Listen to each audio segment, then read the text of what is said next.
இதுவரைக்கும் தமிழ் தேசியம்னு பேசி நீ புடுங்கின கூந்தல்லாம் போதும். பெரியார் மட்டும்தான் பெரியார். என்னுடைய முகநூல் பக்கத்தில் பயணிக்கக்கூடிய நாம் தமிழர் கட்சியினுடைய விசுவாசிகள், சீமானின் தம்பிகள் யார் என்னோட ஃப்ரெண்ட் லிஸ்ட்ல இருந்தாலும் தயவு செஞ்சு அன்ஃப்ரெண்ட் பண்ணிட்டு இல்ல பிளாக் பண்ணிட்டு வெளியேறது உங்களுக்கு நல்லது அப்படின்னு நான் நினைக்கிறேன். இதுவரைக்கும் தமிழக அரசியல் களத்துல RSS பி டீம் சீமான், சி டீம் சீமான் அப்படின்னு பேசிக்கிட்டு இருந்தது போக, இப்ப தமிழகத்துல RSS இறக்கி இருக்கக்கூடிய மெயின் டீமே சீமான் தான் அப்படின்னு வெட்டு வெளிச்சத்துக்கு வந்துருச்சு.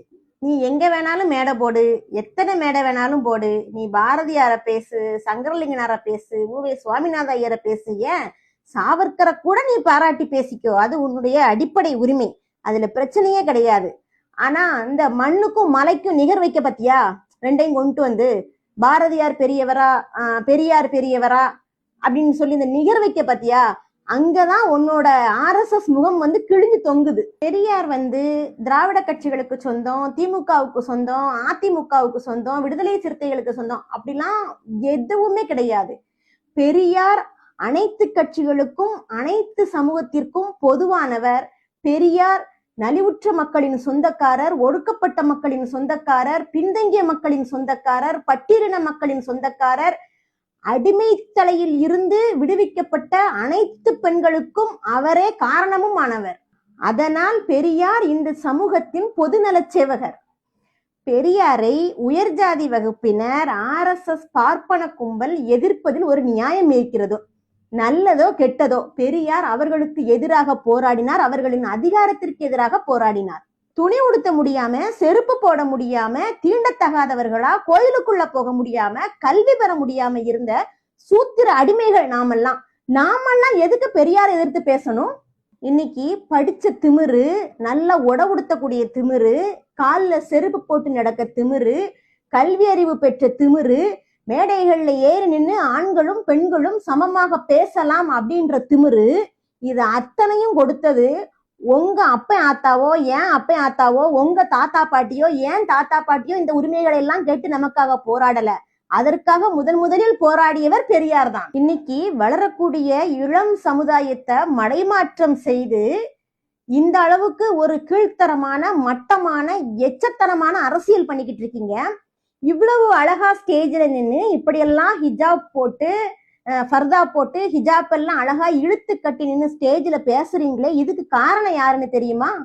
பெரியார் அப்படின்ற ஒரு மனுஷன் மட்டும் இல்ல அப்படின்னா நம்ம தாத்தா கோவணத்தோட திரிஞ்சிருப்பாரு, நம்ம பாட்டி மேல் சட்டை அணியாமல், மார்பகத்தை மறைக்க முடியாமல் ரோட்ல வந்து நடந்திருப்பாங்க.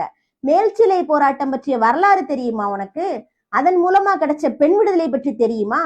உங்க நொண்ணன்ட்ட கேட்டு தெரிஞ்சுக்கோங்க. இதையெல்லாம் உங்க நொண்ணன் இதுக்கு முன்னாடி பேசினதெல்லாம் பெரியார் தாத்தன், பெரியார் எனது பாட்டன், பெரியாருடைய போராட்டம் தான் பேசினாரு. இப்ப அந்த வரலாறுகளை எல்லாம் மறைச்சிட்டு அவருடைய மூளையில வந்து சங்கி மூளை பதிவானதுனால, அவருடைய மூளையும் மண்ணா போனதுனாலதான் பெரியாரும் இன்னைக்கு மண்ணாகவே அவருக்கு தெரிகிறாரு. RSS பார்ப்பன அரசியல் அப்படின்றதே ஓப்பனா, திட்டவட்டமா, முழுக்க இஸ்லாமியர்களுக்கு எதிரானதுதான் அப்படின்னு தெரிஞ்ச பிறகும் கூட அந்த RSS கும்பலுக்கு சப்போர்ட் பண்ணக்கூடிய எந்த கட்சியில் நீங்கள் பயணித்தாலும், எத்தனை மேடை ஏறி வாய் கிழிய பேசினாலும், முழுக்க உங்களின் சுய லாபத்திற்காக மட்டும்தான் அந்த கட்சியில் நீங்கள் பயணிக்கிறீங்க அப்படின்றது 100% உண்மை. RSS பார்ப்பன கும்பலோட பிஜேபியினுடைய டார்கெட் என்ன அப்படின்னா, இந்தியா முழுக்க தேசத்தந்தை காந்தியடிகள்னு தெரிகிறாரு, அதை ஒழிக்கணும், இந்த மக்கள் மனசுல இருந்து மாத்தணும். அது ஒண்ணு. அடுத்து தமிழ்நாட்டுல தந்தை பெரியார் இது பெரியார் மண் அப்படின்னு தமிழக மக்கள் எல்லாம் கொண்டாடுதாங்க.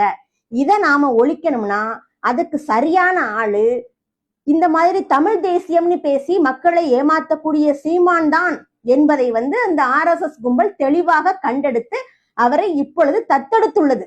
திருப்பவும் சொல்லுதேன், நீங்க எத்தனை மேடை போட்டு இவர் பெரியவர் அவரு பெரியவர்னு சொல்லி எத்தனை பேரை காட்டினாலும் சரி, நீங்க பெரியார் அப்படின்ற பேர்ல தான் பெரியார் இருக்காருன்னு சொல்லி பேசிக்கிட்டு இருக்கீங்க. பெரியார் அப்படிங்கிற பேர்ல பெரியார் இல்ல. எத்தனை பெண்கள் மேடை ஏறி பேசுகிறார்களோ அவங்களுடைய வாய்மையில் பெரியார் வாழுதாரு. எத்தனை பெண்கள் கல்வியில் முன்னேறி இன்னைக்கு விடுதலை பெற்று பணிகள் இருக்கின்றார்களோ அத்தனை பெண்களுடைய கௌரவத்திலும் பெரியார் வாழுதாரு.